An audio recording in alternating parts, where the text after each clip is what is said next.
मंजिल क्या है, रास्ता क्या है, हौसला हो तो फासला क्या है। नमस्कार, जय हिंद, वंदे मातरम। प्यारे बच्चों, यूपी लेखपाल की इस बेहतरीन क्लास में आपका स्वागत है। आज हम जो सेशन लेकर आए हैं वो है स्वतंत्रता के बाद भूमि सुधार। बहुत ही महत्वपूर्ण सेशन है और यहाँ से आपकी परीक्षा में से कम एक प्रश्न देखने को मिलेगा। तो इस क्लास में जो कंटेंट लेकर आया हूं वो आपको कहीं पर भी नहीं मिलेगा, ना तो किसी यूट्यूब की वीडियो में और ना ही किसी किताब में। ये बहुत अच्छा कंटेंट है और बहुत ही मेहनत के साथ बनाया गया है। आपको एक-एक चीज़ एक ही वीडियो में मिलने वाली है ताकि आपको भटकना ना पड़े। यहाँ पर आपको वन लाइनर्स भी मिलेंगे, नोट्स भी मिलेंगे और इसके अलावा आपको कुछ महत्वपूर्ण एमसीक्यूज़ भी मिलेंगे ताकि आपका तुरंत इस टॉपिक का पूरा रिवीजन हो जाए। तो वीडियो में अंत तक बने रहिएगा। वीडियो को लाइक कर लीजिए, चैनल पर नया है चैनल को सब्सक्राइब कर लीजिए क्योंकि प्रश्न यहीं से आएगा। आप पढ़ते रहेंगे आप मेरे साथ तो आपको यकीन आएगा। रही बात पीडीएफ की, तो आपको स्क्रीन पर एक व्हाट्सएप नंबर दिख रहा होगा, उस पर आप मैसेज करके या डिस्क्रिप्शन में जाकर आपको लिंक मिल जाएगा टेलीग्राम का, वहां मैसेज करके आप पीडीएफ्स के बारे में पूरी जानकारी प्राप्त कर सकते हैं। बहुत कम फीस में आपको बहुत अच्छा बेहतरीन कंटेंट मिलने वाला है जो आपको कोई और प्रोवाइड नहीं करवाएगा।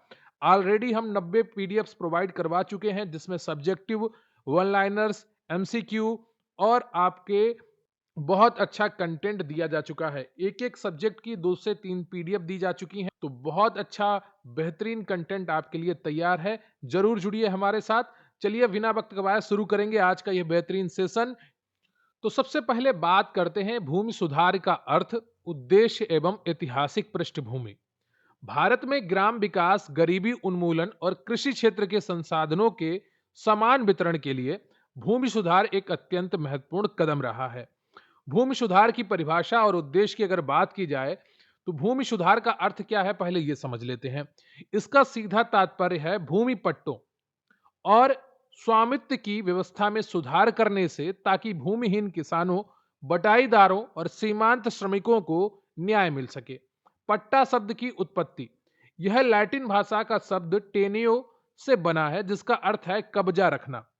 सामाजिक न्याय का उपकरण, भूमि सुधारों को सामाजिक न्याय का साधन माना जाता है क्योंकि यह अमीर भूस्वामियों, जमींदारों और गरीब किसानों के बीच सदियों पुराने शोषणकारी संबंधों को खत्म करता है। देखिए जो इतिहास रहा है उसमें बहुत सी चीजें ऐसी खामियां आ गई थी जिससे एक समाज के पास बहुत ज्यादा जमीनें इकट्ठी हो गई और एक समाज के पास कुछ नहीं बचा। अब वो समाज कौन सा होता है, जैसे आप अभी देख रहे होंगे जो बड़े-बड़े नेता होते हैं उनके आसपास जो लोग घूमते हैं, है ना? तो उनके पास बहुत सारे संसाधन आय के इकट्ठे हो जाते हैं। वो पेट्रोल पंप भी खोल लेते हैं, वो होटल भी खोल लेते हैं और बहुत सारी चीजें वो कर लेते हैं क्योंकि उनके संपर्क हैं ऐसी जगह से जहां से योजनाएं बनती हैं, जहां से पैसा निकलता है। ऐसा ही अंग्रेजों के समय पे रहा। सामंतवादी और जमींदारी, इन सब चीजों से क्या हुआ कि एक ऐसा बड़ा तबका इकट्ठा हो गया जिसके पास बहुत सारे संसाधन इकट्ठे हो गए। ऐसा आज भी हो रहा है। जैसे आप देखते होंगे, अखबारों में पढ़ते होंगे कि ये बाबू के पास ऑफिस के बाबू था और उस क्लर्क के पास करोड़ों की संपत्ति अरबों की संपत्ति निकली, लाखों का कैश उसके घर में बरामद हुआ। तो ये सब कैसे संभव हो पाता है? ये ऐसे संभव हो पाता है कि संपर्क किसका कहां पर है। जो संपर्क बनाने में एक्सपर्ट होता चला जाता है, नेटवर्किंग कर लेता है, उसके बाद पैसा अपने आप आने लगता है, वो चाहे नंबर 1 का पैसा हो या नंबर 2 का पैसा हो। ये नेटवर्किंग का सारा खेल है। जो बाद एक लंबे समय के बाद ये एक क्या करता है, समाज में एक ऐसी स्थिति उत्पन्न कर देता है कि एक तबका बहुत गरीब रह जाता है और एक तबका बहुत अमीर हो जाता है। तो यही इसी को ठीक करने के लिए भूमि सुधार लाए गए थे। ठीक है? तो आप समझ गए होंगे कि भूमि सुधारों का सामाजिक न्याय का साधन माना जाता है क्योंकि यह अमीर भूस्वामियों, जमींदारों और गरीब किसानों के बीच सदियों पुराने शोषणकारी संबंधों को खत्म करता है। द्विरूपात्मक योजना, डुअल फॉर्मेट प्लानिंग क्या है? लैटिन अमेरिका के कई देशों में अपनाई गई यह योजना कृषि उत्पादन में वृद्धि तो करती है लेकिन आय और संपदा के विषम वितरण में सुधार नहीं करती। भारत में इसे खारिज कर समान वितरण पर जोर दिया गया है। बात करते हैं ऐतिहासिक पृष्ठभूमि एवं अंग्रेजों की भूमिका।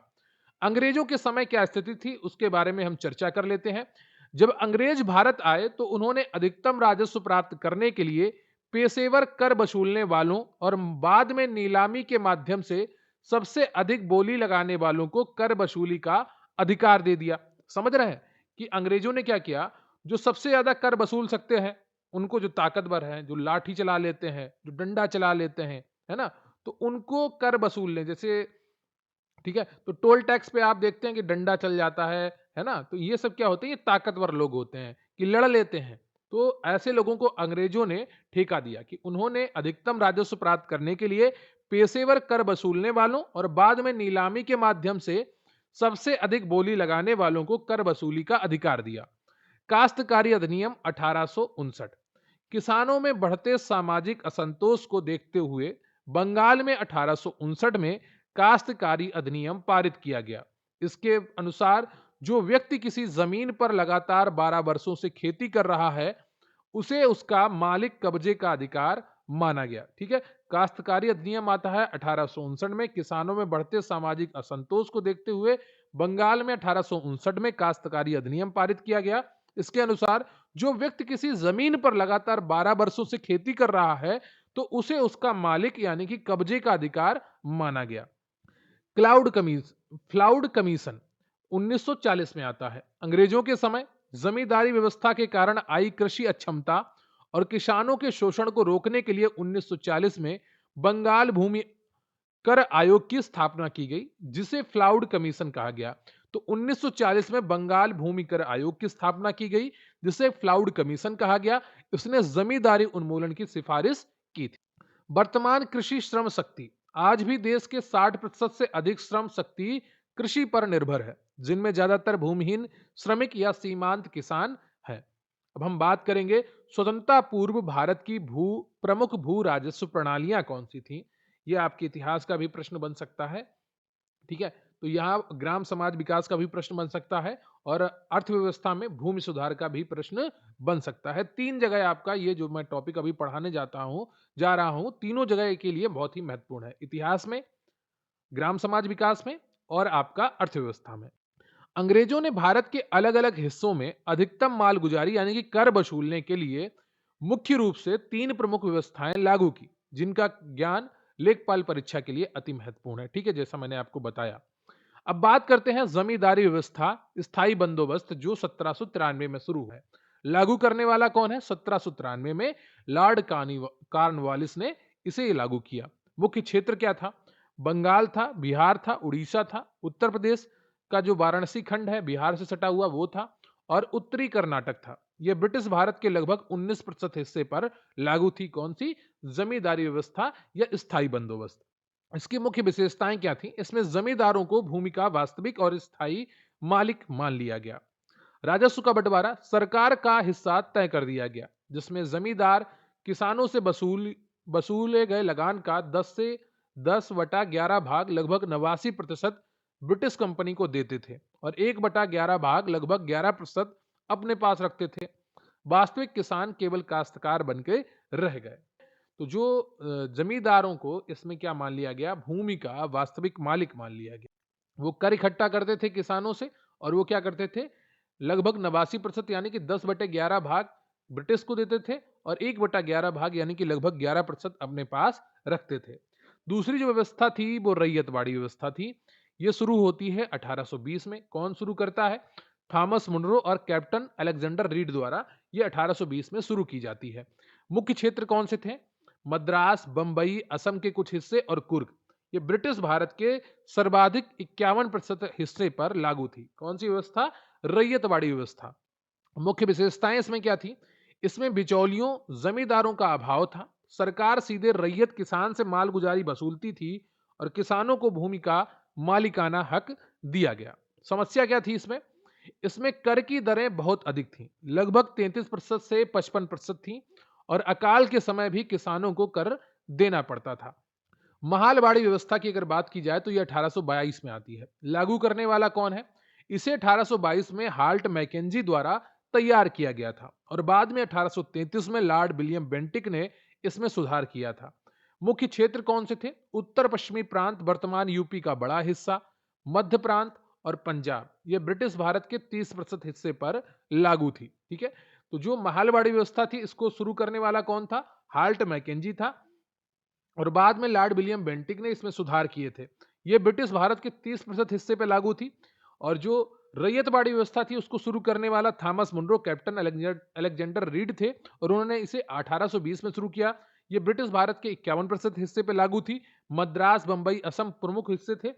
और जो आपकी जमींदारी व्यवस्था थी ये 1793 में लॉर्ड कॉर्नवालिस द्वारा शुरू की गई, और ये ब्रिटिश भारत के 19% हिस्से पे लागू थी। बंगाल, बिहार, उड़ीसा और उत्तर प्रदेश का वाराणसी खंड। महालवाड़ी व्यवस्था की मुख्य विशेषताएं क्या थी? इसमें भूमि की इकाई कोई एक किसान ना होकर पूरा गांव होता था, जिसे महाल कहा जाता था। भूमि पर पूरे महाल परिवारों के समूह का सामूहिक अधिकार था। कर वसूली, गांव का मुखिया या लंबरदार पूरे गांव से कर वसूल कर राज्य यानी कि अंग्रेजों को देने के लिए जिम्मेदार था। अब हम बात करते हैं भूमि सुधार के 5 प्रमुख अवयव कौन से हैं। भारत में भूमि सुधार कार्यक्रमों के मुख्य रूप से 5 मुख्य अवयवों में बांटा गया है। सबसे पहला है बिचौलिए पट्टों का उन्मूलन। जमींदारी, जागीरदारी और महलवारी जैसी प्रथाओं को समाप्त करना, ताकि राज्य का सीधा संपर्क जोतदार से हो सके, कि जो किसान खेती कर रहा है जमीन पर उससे हो सके। काश्तकारी सुधार, इसके अंतर्गत मालगुजारी, लगान कर की दरों का नियमन, काश्तकारों के लिए पट्टों जमीन की सुरक्षा और उन्हें भूमि का पूर्ण स्वामित्व अधिकार प्रदान करना शामिल है। भू संपत्ति पर हदबंदी, किसी एक व्यक्ति या परिवार द्वारा रखी जाने वाली अधिकतम कृषि भूमि की कानूनी सीमा तय करना और हदबंदी से प्राप्त अतिरिक्त भूमि का भूमिहीनों में वितरण करना। जोतों की चकबंदी, किसानों के अलग अलग स्थानों पर बिखरे हुए छोटे छोटे खेतों को विनिमय करके विनियम के माध्यम से एक स्थान पर एक बड़े चक के रूप में एकत्रित करना। भू अभिलेखों का आधुनिकीकरण, खसरा, खतौनी, अधिकार, अभिलेख आदि का एकत्रीकरण, व्यवस्थित रखरखाव और मुकदमेबाजी कम करने हेतु इनका कंप्यूटरीकरण करना। बात करते हैं स्वतंत्रता पश्चात समितियां। कांग्रेस कृषि समिति 1949। स्वतंत्रता के बाद भूमि सुधार को नीतिगत जामा पहनाने के लिए यह सबसे प्रारंभिक और महत्वपूर्ण कदम था। समिति का गठन की अगर बात की जाए तो भूमि सुधार नीति का पहला प्रमुख मील का पत्थर 1949 में कांग्रेस कृषि समिति की रिपोर्ट थी। अध्यक्ष कौन थे? इस समिति की अध्यक्षता प्रख्यात अर्थशास्त्री जेसी कुमारप्पा ने की थी। प्रमुख सिफारिशों की अगर बात की जाए तो जागीरदारी और राज्य व वास्तविक जोतदारों के बीच सभी बिचौलियों का पूर्णता उन्मूलन हो। 6 वर्ष का नियम बनाया गया। जो व्यक्ति लगातार 6 वर्ष से किसी जमीन पर कृषि कर रहा है उसे भूमि का पूर्ण स्वामित्व अधिकार दिया जाए। ठीक है। बटाई व्यवस्था पर रोक, भूमि को बटाई पर देने पर कानूनी रोक लगे। विधवाओं, अपाहिज लोगों और बच्चों को इनमें छूट दी गई। भूमि स्वामी द्वारा स्वयं कृषि करने, व्यक्तिगत खेती के नाम पर काश्तकारों से जमीन वापस लेने पर रोक लगे। भूमि सुधार की गति तेज करने के लिए अलग से एक स्वतंत्र केंद्रीय भूमि आयोग की स्थापना की जाए। तो ये सारी कांग्रेस कृषि समिति ने 1949 में सिफारिशें की थी। इसके अध्यक्ष कौन थे? जेसी कुमारप्पा थे। याद रखिएगा, ये एग्जाम में आपके पूछा जा सकता है। बात करते हैं बिचौलियों का उन्मूलन एवं काश्तकारी सुधार। तो उत्तर प्रदेश में सबसे पहले पहल की जाती है। बिचौलियों को खत्म करने का वैधानिक प्रयास उत्तर प्रदेश जमींदारी उन्मूलन व भूमि सुधार अधिनियम 1950 के साथ शुरू हुआ। क्या हुआ? उत्तर प्रदेश जमींदारी उन्मूलन व भूमि सुधार अधिनियम 1950 के साथ शुरू हुआ। परिणाम क्या हुआ? जमींदारों के सभी अधिकार समाप्त कर दिए गए, उन्हें उचित हर्जाना मुआवजा दिया गया। सीमाएं, इस अधिनियम की खामी यह थी कि खुद काश्त यानी कि स्वयं खेती के नाम पर कई बड़े जमींदार भारी मात्रा में जमीन बचाने में सफल रहे, जिससे बड़ी संख्या में काश्तकार बेदखल हुए। काश्तकारी सुधार के 3 मुख्य स्तंभ। एक, लगान का नियमन। स्वतंत्रता पूर्व कर 34% से 75% तक होता था। प्रथम पंचवर्षीय योजना में तय किया गया कि कर की अधिकतम दर कुल उत्पाद का 1/5 या 1/4 यानी कि 20 से 25% से अधिक नहीं होनी चाहिए। पट्टों की सुरक्षा। दूसरी पंचवर्षीय योजना में कहा गया कि भू स्वामियों द्वारा दबाव डालकर कराए गए ऐच्छिक समर्पणों की राज्य जांच राजस्व अधिकारी द्वारा की जानी चाहिए ताकि किसानों की बेदखली रुक सके। क्या? पट्टों की सुरक्षा। दूसरी पंचवर्षीय योजना में कहा गया कि भूस्वामियों द्वारा दबाव डालकर कराए गए ऐच्छिक समर्पणों की जांच राजस्व अधिकारी करें और किसानों की बेदखली को रोका जाए। स्वामित्व का अधिकार। तीसरी योजना 1961-66 के दौरान फिर से हासिल न की जा सकने वाली भूमि भूमि के काश्तकारों को स्वामित्व देने का बड़ा अभियान चला। परिणाम स्वरूप लगभग 1.1 करोड़ काश्तकारों को 15.3 मिलियन हेक्टेयर भूमि का स्वामित्व मिला। बात करते हैं उत्तर प्रदेश जमींदारी विनाश और भूमि व्यवस्था अधिनियम 1950 की।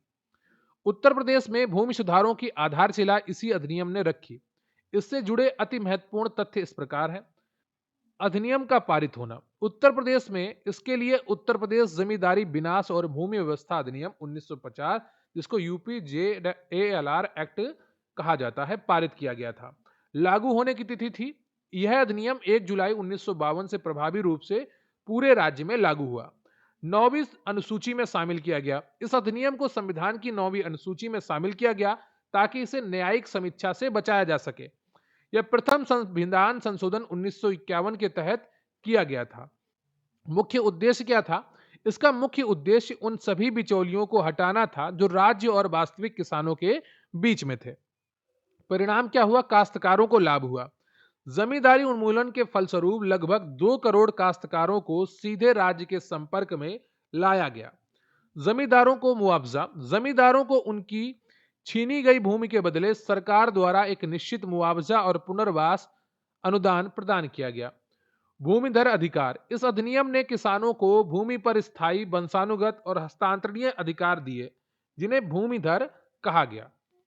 बात करते हैं उत्तर प्रदेश में भू अधिकारों के प्रकार कौन कौन से। यूपी JALR एक्ट 1950 के लागू होने के बाद उत्तर प्रदेश में मुख्य रूप से 4 प्रकार के खातेदार बने। वर्तमान में उत्तर प्रदेश राजस्व संहिता 2006 के तहत भूमि अधिकारों की मुख्य श्रेणियां निम्नलिखित हैं। संक्रमणीय अधिकार वाले भूमिधर। यह सबसे उच्च श्रेणी का अधिकार है। यह अपनी भूमि को बेच सकते हैं, दान कर सकते हैं या वसीयत कर सकते हैं। असंक्रमणीय अधिकार वाले भूमिधर। इन्हें भूमि पर खेती करने का अधिकार है, लेकिन ये भूमि बेच नहीं सकते। आमतौर पर 5 साल बाद ये संक्रमणीय भूमिधर बन जाते हैं। आसामी। यह वह काश्तकार हैं जिनके अधिकार अस्थायी होते हैं, जिन्हें विशेष परिस्थितियों में पट्टे पर जमीन दी जाती है। सरकारी पट्टेदार, जिन्हें राज्य सरकार द्वारा किसी विशेष प्रयोजन जैसे आवास या वृक्षारोपण के लिए पट्टा दिया जाता है। ठीक है, तो ये सारे उत्तर प्रदेश में भू अधिकारों के प्रकार हैं। अब हम बात कर लेते हैं भूमि हदबंदी की। समाज में आर्थिक समानता लाने और खेतीहर को भूमि का नारा साकार करने के लिए हदबंदी कानून लागू किए गए थे। हदबंदी के चरण और नियम। नागपुर अधिवेशन 1959। जनवरी 1959 में कांग्रेस के नागपुर अधिवेशन में निर्णय लिया गया कि सभी राज्यों में हदबंदी कानून 1959 के अंत तक लागू होने चाहिए। 1972 के राष्ट्रीय दिशा निर्देश। इसमें हदबंदी की मूल इकाई व्यक्ति की जगह परिवार माना गया। पति पत्नी 3 छोटे बच्चे, कुल 5 सदस्य को माना गया। बात करते हैं उत्तर प्रदेश में भूमि हदबंदी की सीमाएं क्या थी। 1972 में मुख्यमंत्रियों के सम्मेलन में राष्ट्रीय स्तर पर सीलिंग की सीमाएं तय करने के लिए दिशा निर्देश बनाए गए। उत्तर प्रदेश में इसके निम्नलिखित नियम लागू हैं। सिंचित भूमि की सीमा। उत्तर प्रदेश में सामान्यतः एक 5 सदस्यीय परिवार के लिए सर्वोत्तम सिंचित भूमि अधिकतम सीमा 18 एकड़ यानी कि 7.3 हेक्टेयर निर्धारित की गई। असिंचित या सूखी भूमि। असिंचित भूमि के लिए सीलिंग की अधिकतम सीमा 54 एकड़ रखी गई। अतिरिक्त सदस्यों पर सीमा। यदि परिवार में 5 से अधिक सदस्य हैं तो प्रत्येक अतिरिक्त सदस्य के लिए अतिरिक्त भूमि की अनुमति दी गई, लेकिन यह किसी भी स्थिति में निर्धारित सीमा के 2 गुने 36 एकड़ से अधिक नहीं हो सकती। छूट किनको दी गई? बागानों, चाय, कॉफी, रबर, धार्मिक ट्रस्ट की भूमि, गौशालाओं और शैक्षणिक संस्थाओं की भूमि को सीलिंग की सीमा से पूरी तरह बाहर रखा गया था। अब हम बात करते हैं जोतों की चकबंदी। पारंपरिक उत्तराधिकार कानूनों के कारण पीढ़ियों में भूमि छोटे छोटे टुकड़ों में बंट गई थी। इसे सुधारने के लिए चकबंदी शुरू की गई। वर्तमान में भी बहुत छोटे छोटे टुकड़ों में भूमियां बंट चुकी हैं। किसी के पास 5 बीघा है, किसी के पास 4 बीघा है, किसी का 1 बीघा यहाँ पर है, किसी का 2 बीघा, 3 बीघा यहाँ पर है। तो अब वर्तमान में गाँवों में यही स्थिति हो चुकी है दोबारा। प्रारंभिक विचार क्या है? चकबंदी की आवश्यकता पर सबसे पहले वर्ष 1917 में विचार किया गया।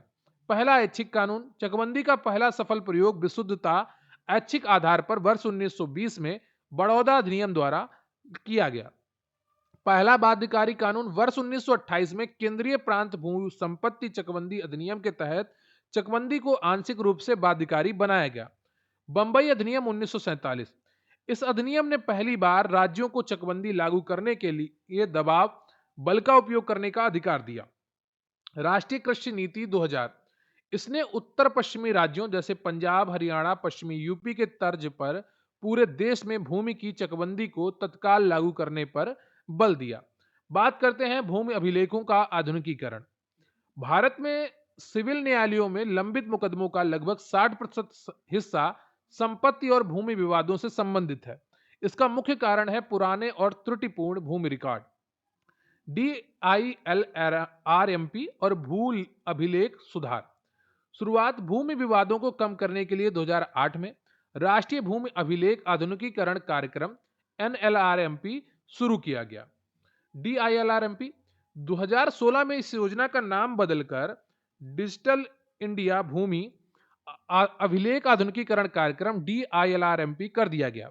यह 100% केंद्र प्रायोजित योजना है। मुख्य घटक क्या है? इस योजना के तहत खतौनी का कंप्यूटरीकरण, सजरा, नक्शों का डिजिटलीकरण, तहसील में पंजीकरण प्रक्रिया का कंप्यूटरीकरण और सैटेलाइट ड्रोन सर्वे शामिल है।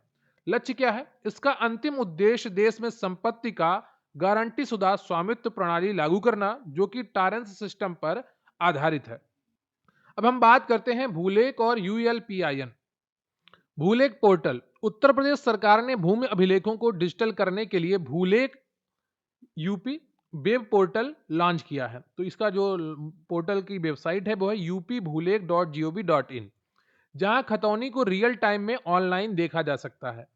ULPIN क्या है? भारत सरकार ने भूमि की पहचान के लिए 14 अंकीय ULPIN unique land parcel identification number, जैसे आपका आधार नंबर होता है, बैंक अकाउंट नंबर होता है, वैसे भूमि की पहचान के लिए 14 अंक का unique land parcel identification number जारी किया है। जमीन का आधार कार्ड। इसे जमीन का आधार कार्ड भी कहा जाता है। यह हर एक भूखंड की सटीक भौगोलिक स्थिति पर आधारित एक यूनिक नंबर है, लॉन्गिट्यूड और लैटिट्यूड। बात करते हैं भूमि सुधार और कृषि से संबंधित प्रमुख सरकारी योजनाओं की। भूमि सुधारों को प्रभावी बनाने और किसानों के कल्याण के लिए केंद्र और उत्तर प्रदेश सरकार द्वारा कई महत्वपूर्ण योजनाएं चलाई जा रही हैं। उनमें से एक योजना है स्वामित्व योजना। पंचायती राज मंत्रालय द्वारा 24 अप्रैल 2020 को राष्ट्रीय पंचायती राज दिवस पर इस योजना की शुरुआत की गई।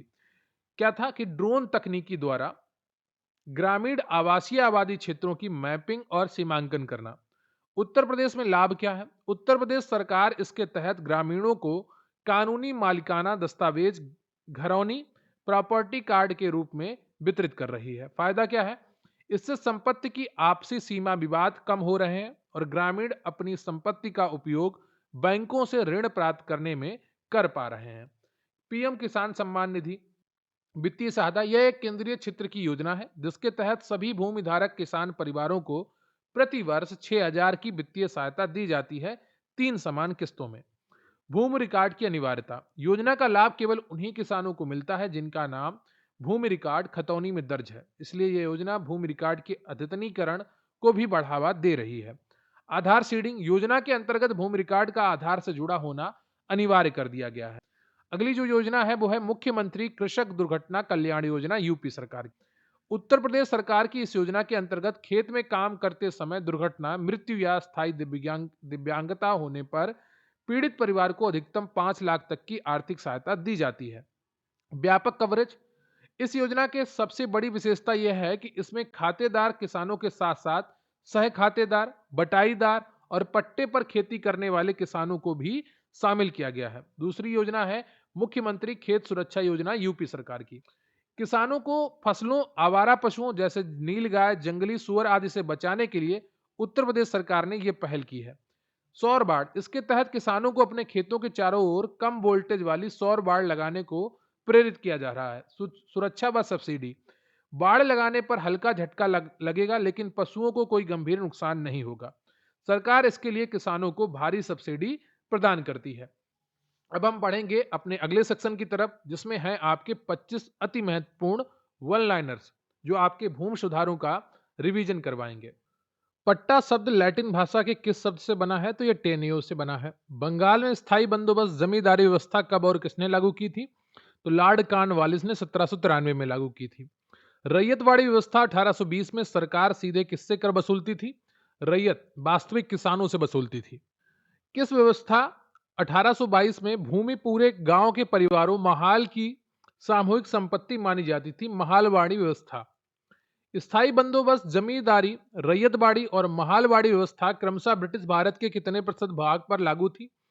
तो ये 19%, 51% और 30%। बंगाल भूमि कर आयोग 1940 को सामान्यतः किस नाम से जाना जाता है? इसे फ्लाउड कमीशन के नाम से जाना जाता है। बंगाल कर कानून काश्तकारी अधिनियम कब पारित हुआ? यह 1859 में पारित हुआ। 1949 में कांग्रेस कृषि सुधार समिति की अध्यक्षता किसने की थी? जेसी कुमारप्पा ने की थी। कुमारप्पा समिति के अनुसार लगातार कितने वर्ष खेती करने वाले को स्वामित्व मिलना चाहिए? 6 वर्ष। अगला है कि बिचौलियों के उन्मूलन का वैधानिक प्रयास सबसे पहले किस अधिनियम से शुरू हुआ था? तो उत्तर प्रदेश जमींदारी उन्मूलन व भूमि सुधार अधिनियम 1950। प्रथम पंचवर्षीय योजना के अनुसार कर लगान की अधिकतम दर कुल उत्पाद का कितना प्रतिशत तय की गई थी? 1/5 से 1/4 भाग, यानी कि 20 से 25%। सभी राज्यों में भूमि हदबंदी लागू करने का निर्णय कांग्रेस के किस अधिवेशन में लिया गया?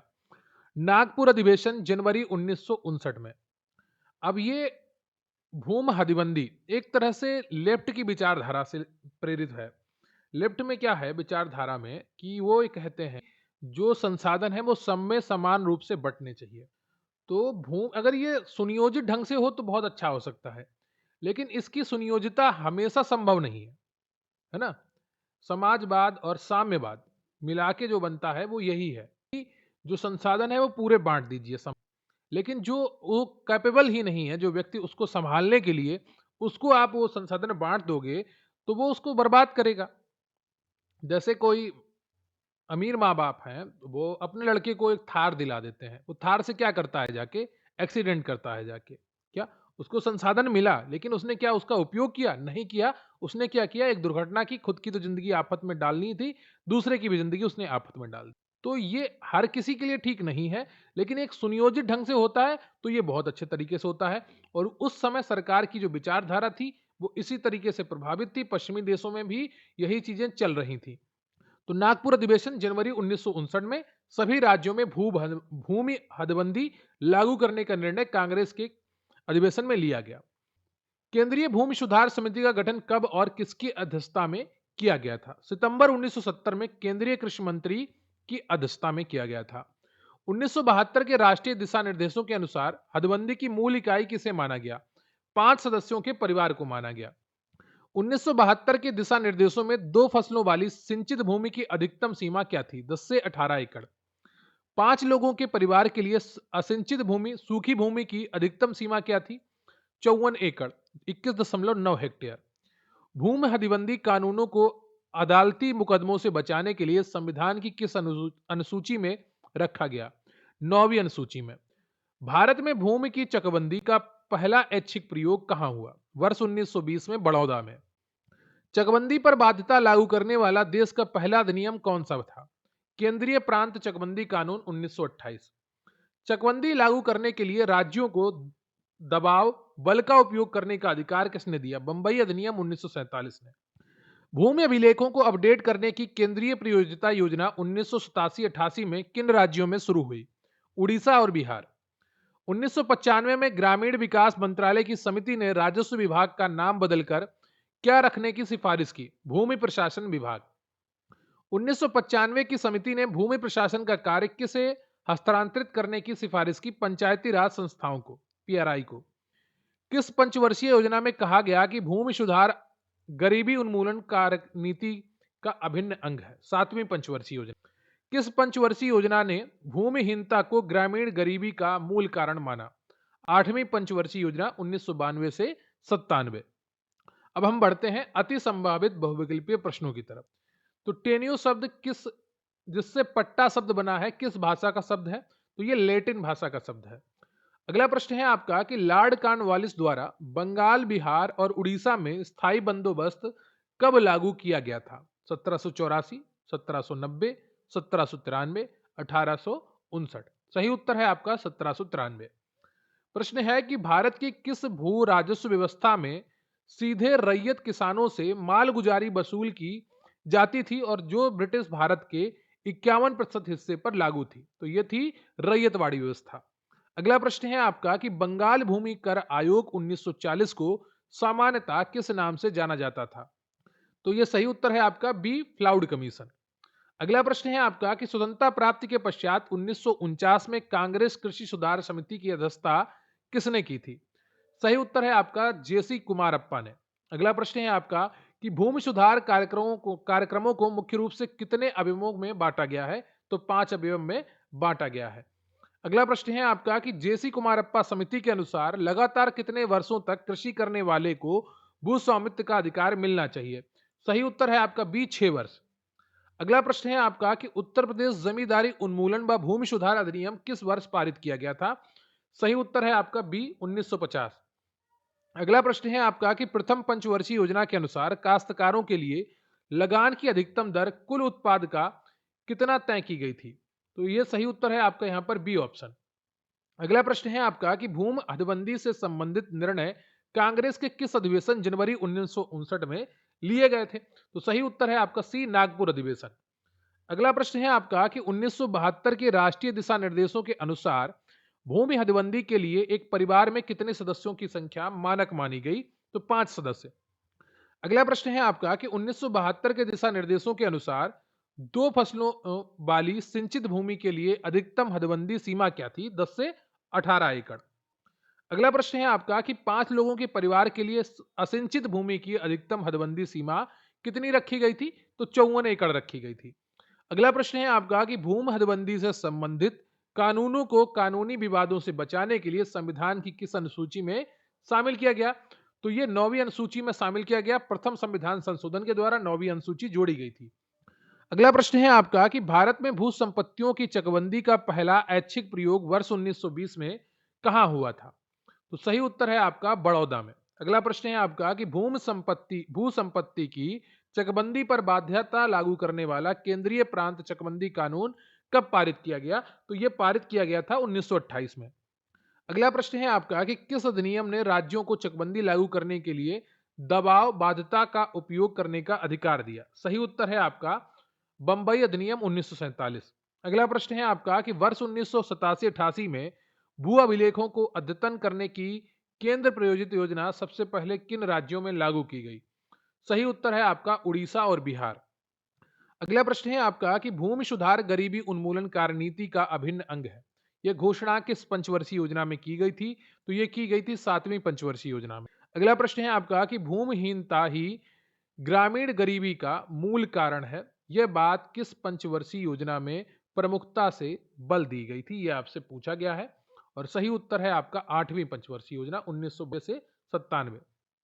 अगला प्रश्न है आपका कि सितंबर 1970 में गठित केंद्रीय भूमि सुधार समिति की अध्यक्षता किसने की थी? तो केंद्रीय कृषि मंत्री ने की थी। अगला प्रश्न है आपका कि 1995 की ग्रामीण विकास मंत्रालय की समिति ने राजस्व विभाग का नाम बदलकर क्या रखने का सुझाव दिया था? सही उत्तर है आपका भूमि प्रशासन विभाग। अगला प्रश्न है आपका कि भूमि अभिलेखों के कंप्यूटरीकरण के लिए केंद्रीय आंकड़ों के क्षेत्र की बात पहली बार किस वर्ष के दूरदृष्टि आलेख में की गई थी? सही उत्तर है आपका सी, 1999। अगला प्रश्न है आपका कि हाल्ट मैकेंजी द्वारा 1822 में भारत के किस क्षेत्र के लिए मुख्य रूप से भू राजस्व प्रणाली विकसित की गई थी? सही उत्तर है आपका उत्तर पश्चिमी प्रांत और पंजाब में महालवाड़ी। अगला प्रश्न है आपका कि ग्रामीण विकास मंत्रालय 1995 की समिति ने भूमि प्रशासन के कार्य किसे हस्तांतरित करने की सिफारिश की थी? सही उत्तर है आपका पंचायती राज संस्थाओं को। तो ये आज का आपका टॉपिक कंप्लीट होता है भूमि सुधार से जुड़ा हुआ। बहुत ही इंपॉर्टेंट सेक्शन है आपका और यहाँ से एक प्रश्न आपको देखने को मिलेगा। वीडियो को लाइक कर लीजिएगा, चैनल पर नए हैं चैनल को सब्सक्राइब कर लीजिएगा और अपने दोस्तों के साथ भी वीडियो शेयर करिएगा और कमेंट करके बताइएगा कि आपको हमारा ये सेशन आज का कैसा लगा। देखिए, तैयारी करते रहिए और निरंतरता बनाए रखिए, निश्चित रूप से आपको सफलता मिलेगी। हम लगातार आपके लिए कंटेंट लेकर आ रहे हैं। रही बात पीडीएफ की, तो स्क्रीन पर आपको एक व्हाट्सएप नंबर दिख रहा होगा, वहां पर आप मैसेज करिए और अपनी पीडीएफ्स को आप वहां से प्राप्त कर सकते हैं। चलिए मिलते हैं फिर किसी अन्य वीडियो में, तब तक के लिए जय हिंद, जय भारत।